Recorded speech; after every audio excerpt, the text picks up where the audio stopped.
Attracting relationships of substance.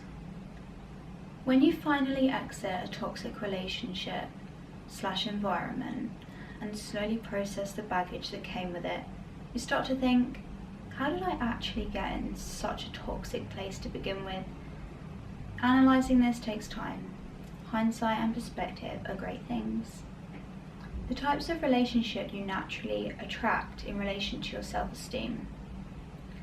After a failed relationship, you realise you are what you attract. And you as an individual have to have standards of what you will and won't accept. Personally, I learned after some death and rebirth experiences in relationships, I had to know what I wanted. This can be difficult to figure out. You can start by figuring out what you don't want. Then after a lot of inner work, self-regulation, and actually learning from the hard lessons of the past, your lifestyle changes. Also, not being afraid of saying what it is you actually want. That a secure partner is your right, a man who is capable, generous, and helpful, to enable you to flourish as a woman and to feel safe with him. This is not likely in lower level socio-economic relationships. Relating to the reference that I just spoke about, this issue no doubt will be passed on to the daughters of low-income mothers unless precautions are taken and low-income women are educated on these issues. It starts with learning to value yourself.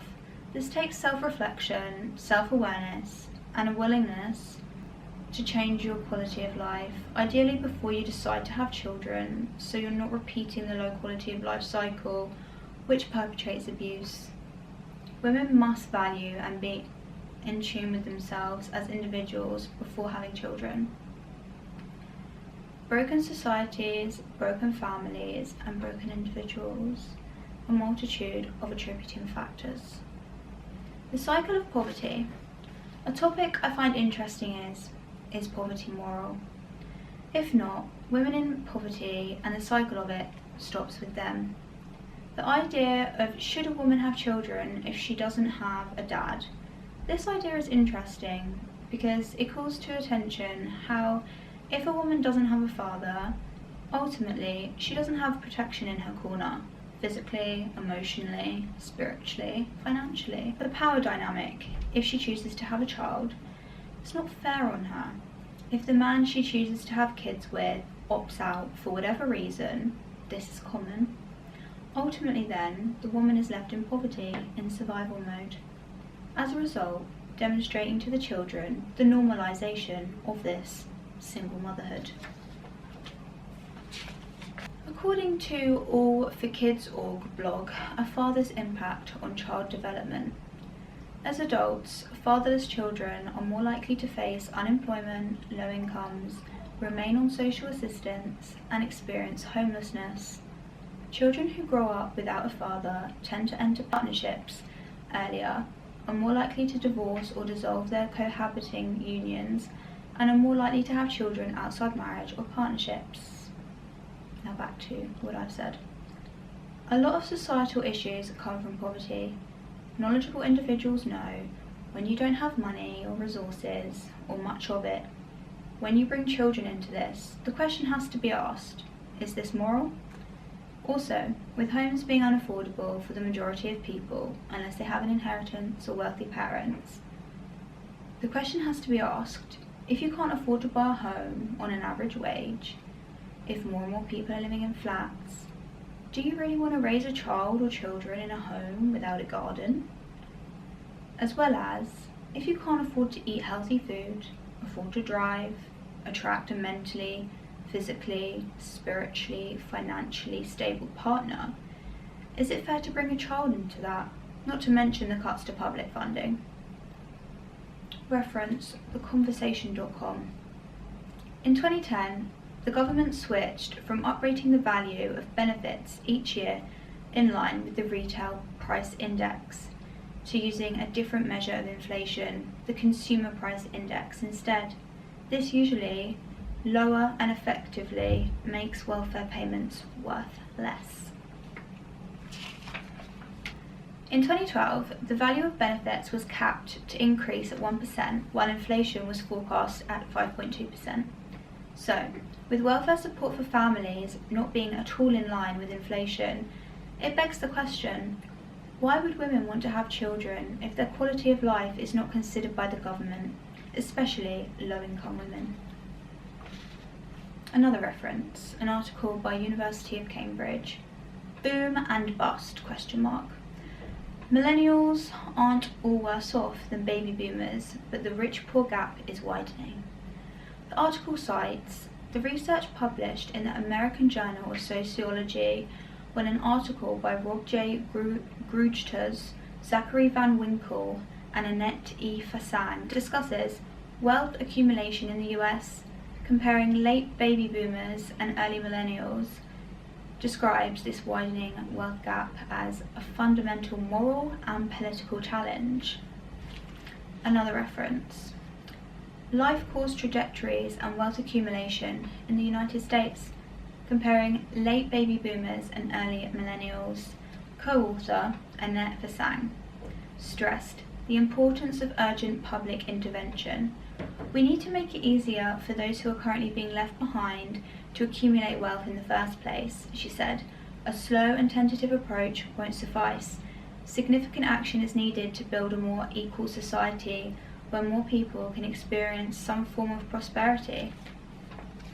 The first woman in your father's life sets an example to him of what women are like in general and how to treat them. So, you best hope his mother was emotionally intelligent and nurturing, otherwise this causes issues for men. In romantic relationships with men, if a man verbally abuses you, he is intimidated by you and is trying to make you smaller. He will do this because you're out of his league, so in his eyes, by keeping you small and insecure, you're more reachable, easier to be with. A damaged, poor, emotionally unstable man is a dangerous man. Money is energy. When a man has no money, he has nothing to give and nothing for you. And so understand, they can't come to her empty-handed and automatically be respected. Respect is earned, not given. Men who question or won't meet your standards only benefit from you if you have no standards. Self-esteem. It all stems back to the relationship you've been modelled as acceptable by your own parents, whether you're conscious of this or not. Ignoring your intuition leads to poor mental health and physical health. As a result of this, you attract a similar caliber of person in relationships. A big part of realizing you have poor self-esteem is self-reflection, learning, unlearning, and relearning. Part of radical self-reflection comes from realizing it is toxic to be attracted to a poor man in today's society. Don't fall in love with potential. His love for you needs to be stronger than your love for him. His love for you and how generous and helpful he is to you will teach you to love him. He must prove himself worthy.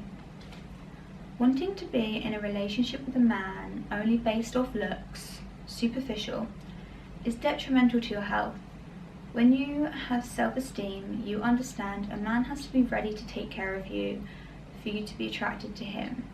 When you haven't had a consistent father figure in your life, unless you consciously pay attention to how this has affected your self-esteem, you'll most likely have low self-esteem. Reference: Work and Marriage, A Way to End Poverty and Welfare, Brookings.edu, Brookings Institution. People in poverty are less likely to be married than people with high incomes. This is known as the marriage gap. Another reference, marriagefoundation.org.uk. The marriage gap matters because couples who marry before having a child are more likely to stay together, thus avoiding the increased risks to income and child well-being if they split up. Another reference, National Library of Medicine report, Single Mother Parenting and Adolescent Psychopathology. Across numerous studies, children raised in single mother families are at heightened risk for substance abuse, depression, anxiety, and externalizing behaviors and disorders. Thank you. Chris. In relation, discussion, the diet. So,